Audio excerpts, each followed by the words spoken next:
Hi, Algebra 2. This is a video of an explanation of the answers for the homework for Unit 13, Lesson 2. So we started statistics. We're talking about population parameters in this. Some of this you are probably familiar with from algebra, mean, median, mode, quartiles, stuff like that. Three of the problems you should have done in your calculator. So hopefully you have a calculator or you can download one onto your computer. I took a screenshot of my calculator so you can see exactly how to do it. And I know Mr. Cornell explained it as well. So standard deviation, it's important to understand that. The standard deviation, question 1, it measures the average distance data is away from the mean. So remember, mean is your average. I want to know, well, how far away from the mean is that score or is that data value? Gives you an indication of, where you fall. Question 2, the interquartile range. So that's the third quartile minus the first quartile. So the easiest way to do this is in your calculator. So I'm going to put all these numbers in my calculator. So I took screenshots of my calculator on the next page. So the first thing you do is you're going to hit stat and you're going to hit edit and then number 1 and you just hit enter. Now when you do that, your cursor now is in L1. We're just going to use L1 because we don't have frequencies that we're dealing with there on this particular problem. So I entered each of those pieces of data, 4, 7, 10, 13, 18, 22, 30. I hit enter. And then I'm going to hit stat again. I'm going to scroll over to calc, and then I'm going to hit 1 and I'm going to hit enter. Now here's where your calculator might look a little bit different than mine if you have an older calculator. But again, it's stat calc 1. Now when I do that, out pops L1. So right here on the list, L1. I'm not using this second one. I'm going to use the second one on the next one where I'm dealing with frequencies, and I'm going to use L1 and L2. But for this one, I just have L1. So this is already out. I'm not sure. I don't have an older calculator at home to test it out. But if you have to type in L1, you might need to do that depending on what it says. I just hit enter, enter, enter, and then all of these values pop out. So this is the mean, this is the sum of the mean.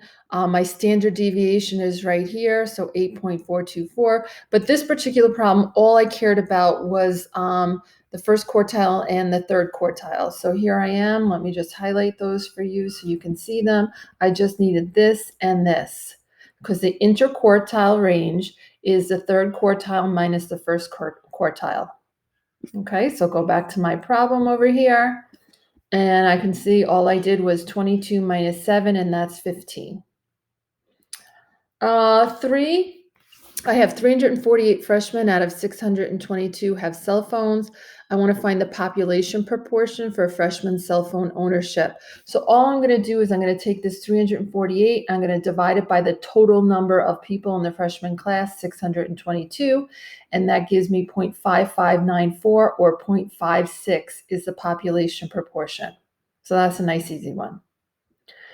And 4, I have a population of 824 subjects. How many of them would have characteristics in the upper quartile?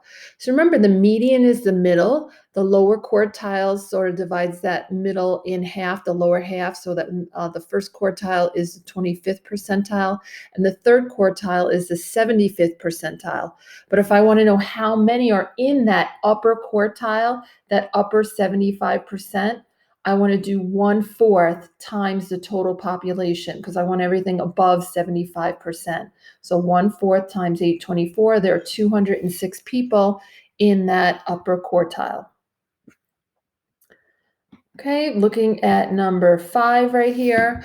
So the school is tracking its freshman attendance for the first marking period. Shown below is a table summarizing their findings in the 284 members of the freshman class. So this is basically how many days they were absent and the number of students that were absent those number of days. So you're going to use your calculator for this. This is going to be your L1 is going to be the number of days that were absent, and your L2 is going to be the number of students who were absent that particular day. So days absent, 158 students had 0 days absent. 64 students had 1 day out. So you certainly don't want to enter this all into L1 because you'd have to enter this 158 times. You'd have to enter 164 times. So I'm going to create two lists, L1 and L2. So I have those here for us. All right, so again, I hit Stat, Edit. I choose one for Edit. L1, I put in my L1. I had another one where I had my L2s. So my L2s go right here. You just scroll over and I hit my L2s.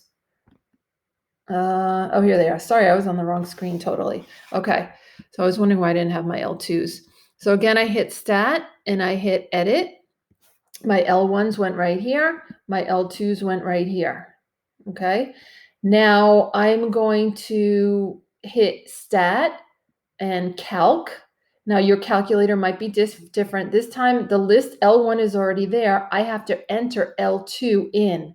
So you hit second and right above the number 1 is a little L2 there. So that has to be put in there and then you hit enter. Okay, if you don't do that, you're not going to get the same answer that I have here. If you have the older calculators, you're just putting these in parentheses right next to each other with a comma between them. All right, so then here I can see my information. I wanted my mean is right here. So this is my mean that was in question A. And my median is actually all the way over here is 0. So that was question A. The mean is 1.042. So about 1 day is the average. And the median, the middle, is actually 0.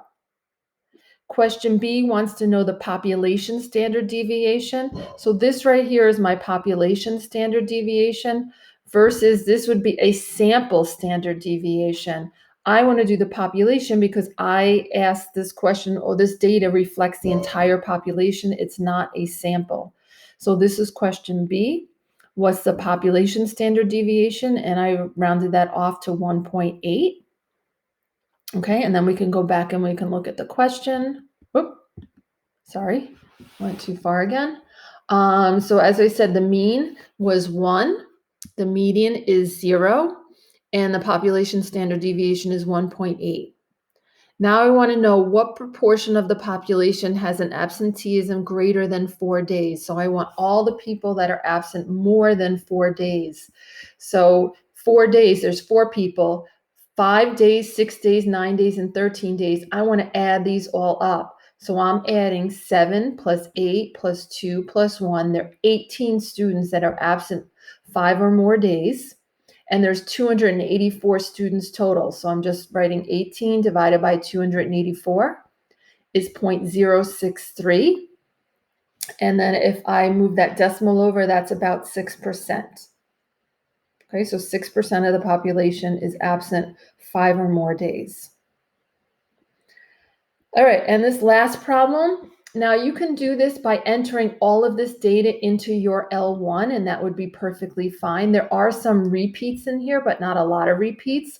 I mean, if you wanted to do the repeats as a frequency and use the L2, you could, but you certainly don't need to. I entered this all into my calculator under L1.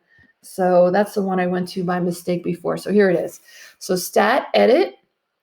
And then I go to L1. I put all those heights in there. So these are all the heights of those basketball players, I believe the question was. And then I hit stat calc 1. Now this time I just want the L1. I don't have to type in that L2. So the L1 comes up automatically. It's only if you're using the L2 column that you would have to put that here for my frequency list. But I didn't use it in this problem. So I hit enter. And then here's all my information. So they wanted me to find the mean. So this is my mean right here. And I rounded that off to 72.5 because it does say to round it to the nearest tenth. And then they also wanted me to find my standard deviation, how far I am from the mean. So that's 3.79. Again, I'm going to round that off to the nearest tenth. And that's the only information that I needed from the calculator for this problem. So we'll go back and we'll look at that right here. Okay, so this was my L1 I entered in. Again, my mean is 72.5 and my standard deviation is 3.8 when I rounded it off. Now, question B wants to find the proportion of the population that falls within 1 standard deviation and within 2 standard deviations of the mean. State your values in decimal form. So 1 standard deviation from the mean. I'm going to take my mean. My mean is 72.5, and I'm going to add the standard deviation, and I'm going to subtract the standard deviation.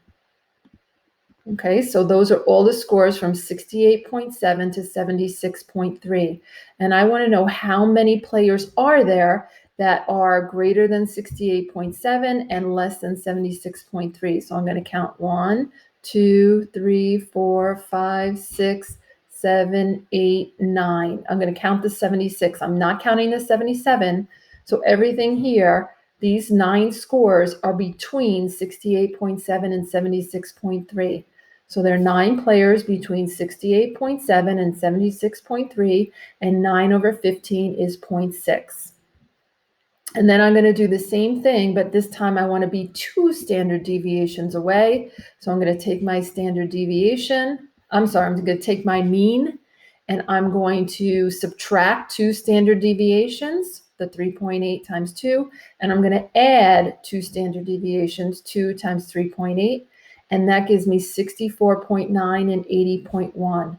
And if you look up here, all of my scores are between 64.9 and 80.1. So all of these players are greater than 64.9 because my lowest is 66, and they're all less than 80.1 because my highest is 79.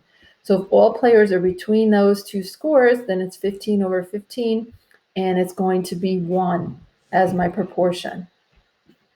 Okay, and those were the answers for the homework for lesson 2.